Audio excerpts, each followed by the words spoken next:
Oke, Assalamualaikum warahmatullahi wabarakatuh untuk anak-anak kelas 8. Sebelumnya bagaimana kabarnya kalian? Semoga kalian dalam keadaan sehat walafiat. Amin. Baiklah, kalau kemarin kita membahas mengenai indeks dan glosarium dalam buku fiksi maupun non-fiksi, saat ini kita membahas mengenai peta konsep. Oke, peta konsep buku fiksi dan non-fiksi yang biasa mungkin orang yang sebut mind mapping ya. Baiklah,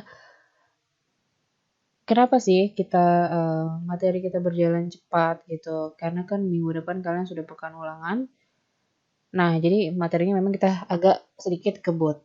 Langsung saja ke materi, ke peta konsep.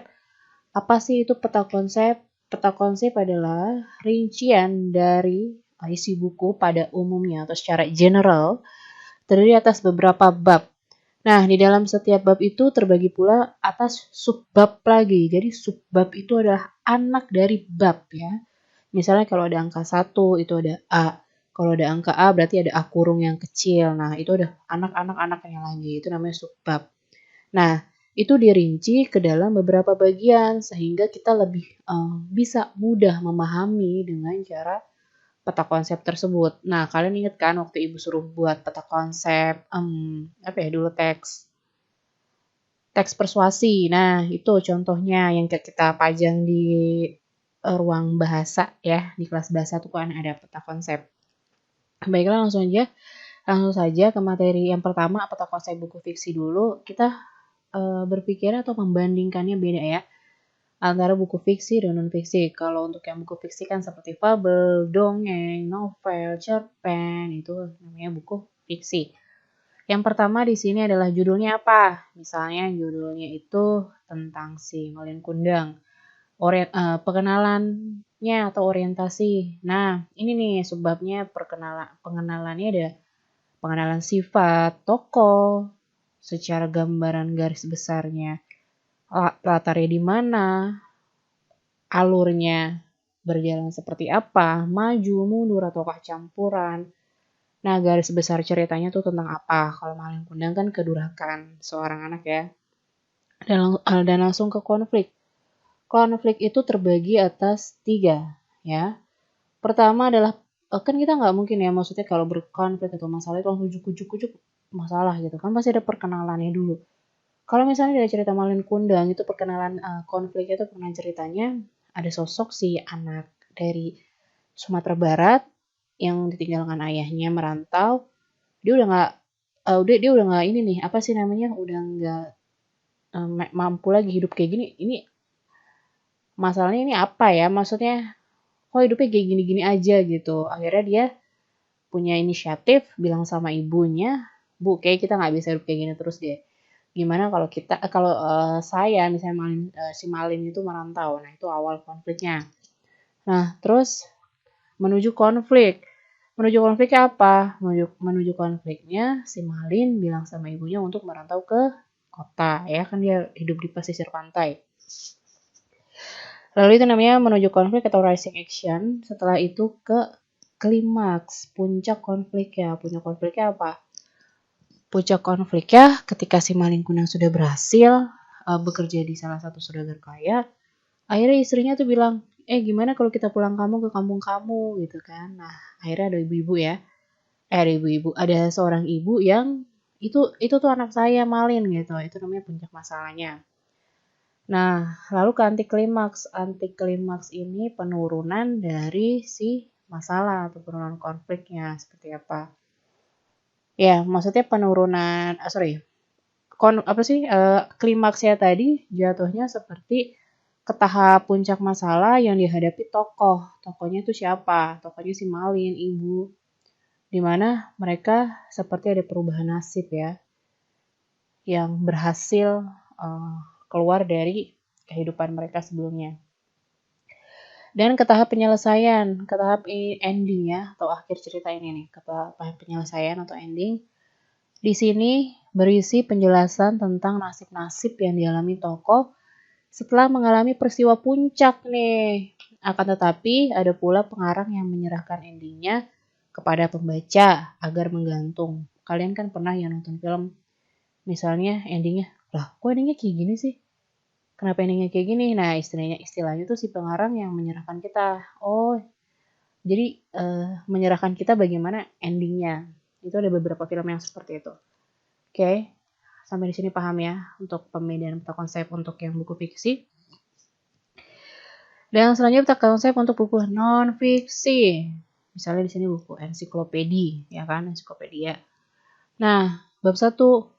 Nah, ini subbabnya anaknya berisi rangkuman setiap subbab dan tiap paragraf. Lalu bab 2 apa? 3, 4, 5. Biasanya kalau untuk yang buku non fiksi itu ada judul buku, kata pengantar, daftar isi, judul bab, judul subbab, penjelasan atau isi buku, penutup, glosarium, indeks, dan daftar pustaka dan biografi pengarang. Pasti ada di buku non fiksi. Yang mungkin kalian kemarin gunakan di 5 buku itu, pasti kalian gunakan buku ini kan, apa namanya? Buku pelajaran, misalnya fisika, IPS, prakarya, atau studi budaya. Oke, selanjutnya adalah mengembangkan kecepatan membaca. Nah, di sini kalian akan menggunakan teknik-teknik dalam membaca. Kenapa harus tahu ini? Ya harus tahu, ini adalah garis besar kalian menentukan ide pokok atau kalimat utama. Ide pokok atau garis besar dalam membaca buku. Misalnya ibu membaca buku ini novel karangan Andre Hirata, Sang Pemimpi. Nah, ibu baca dulu resensinya yang bikin orang penasaran. Apa sih ini resensinya gitu kan? Rangkumannya setelah itu ke setiap bab nih. Nah, ibu menggunakan tipe cara membacanya tipe apa gitu. Kalau yang skimming itu adalah membaca teks secara cepat, menyeluruh untuk memperoleh gambaran umum. Yang penting aja sang pemimpi. Maksudnya orang mimpi atau gimana? Atau dia punya cita-cita atau goals tertentu ya kan dalam hidupnya dia. Kita kan manusia punya goals masing-masing ya. Saya pengen ini, saya pengen itu. Atau mungkin secara general orang itu mungkin orang mimpi aja kali ya. Dia nggak tahu kalau misalnya sang pemimpi itu intinya kayak goals kita dalam kehidupan gitu. Itu skimming ya, membaca secara cepat. Lalu scanning, itulah memindai ya, membaca cepat tetapi teliti banget. Teknik ini bertujuan memperoleh fakta. Catat ya. Fakta atau informasi tertentu. Misalnya kayak nomor telepon dan lain-lain. Nah, kalau selecting adalah memilih teks atau bagian teks yang dibaca berdasarkan kebutuhan. Teknik ini dilakukan sebelum kegiatan membaca. Oke. Selecting nih, Ibu hari ini mau baca tentang ini horor gitu. Besok Ibu mau baca tentang kriminologi besok mau baca tentang kesehatan. Di selecting dulu tuh, oke, kita mau memilih misalnya surat kabar, majalah, atau misalnya kalau di handphone ya e-book ya, wacana dan lain-lain gitu. Nah, kalau yang skipping adalah kegiatan membaca yang mengabaikan atau melompati bagian yang nggak perlu. Misalnya ada buku ini tebel banget gitu kan. Kayak buku ensiklopedi kan tebel banget ya. Ibu mau cari yang penting-penting aja. Misalnya kan ibu suka dalam hal teknologi. Baca yang teknologi aja deh. Kita langsung buka deh yang bagian teknologi gitu ya. Jadi membaca dengan memilih bagian yang penting itu udah skipping. Oke. Nah, di sini penjelasan yang tadi Bu sampaikan di atas. Jadi kamu nanti bisa membaca itu sudah Ibu tulis sudah Ibu terahkan di folder ya. Ada tata wacana 1 yang peta konsep dan ada tata wacana 2. Jadi kalian bisa baca ada skimming, scanning, selecting, skipping itu semuanya ada. Nah, ini adalah tekniknya nih membaca. Nanti kalian siapkan kertas ya. Keterangan kertas, habis itu siapkan garis, dan siapkan pulpen ataupun pensil. Nah, di sini ada teknik-teknik cara ya. Yang pertama adalah horizontal. Nah, kalian tuh baca dari kiri ke sebelah kanan, horizontal atau vertikal ke bawah. Atau diagonal ke samping. Pola blok seperti ini ya. Seperti, tanda panah atau garis-garis. Jadi, menggunakan tangan atau telunjuk. Ya, itu namanya menggunakan teknik. Gunakan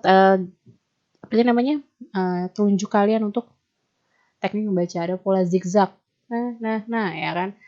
Pola zigzag seperti itu tuh nih. Dari Ibu tulis, dari Ibu ketik. Jadi kalian menggunakan teknik pola zigzag dalam camp itu. Dan yang terakhir ada pola spiral. Ini adalah teknik membaca cepat gitu. Berapa second kalian itu membaca cepatnya bisa diukur oleh stopwatch dan lain-lain itu bisa. Ya, kalau kita ketemu tuh praktek sih bisa, nanti gue bikin videonya untuk yang itu. Kalian pokoknya siapkan kertas A4, pensil dan lain-lainnya. Di next pelajaran selanjutnya kita akan membahas materi seperti ini. Seperti camp ya. Baiklah. Jika demikian, Ibu rasa cukup untuk materi dari atau konsep dan juga kecepatan membaca. Kalian bisa pahami, kalian bisa pelajari, dan tetap semangat walaupun keadaannya lagi corona atau COVID-19 ini, tetap semangat belajar. Ya, itu semangat aja sih dari Ibu. Baiklah, jika demikian, terima kasih sudah menyaksikan Terima kasih sudah menyaksikan materi pembelajaran hari ini. Semoga ilmunya bermanfaat buat kalian. Dan jika demikian, Ibu mengucapkan wassalamualaikum warahmatullahi wabarakatuh.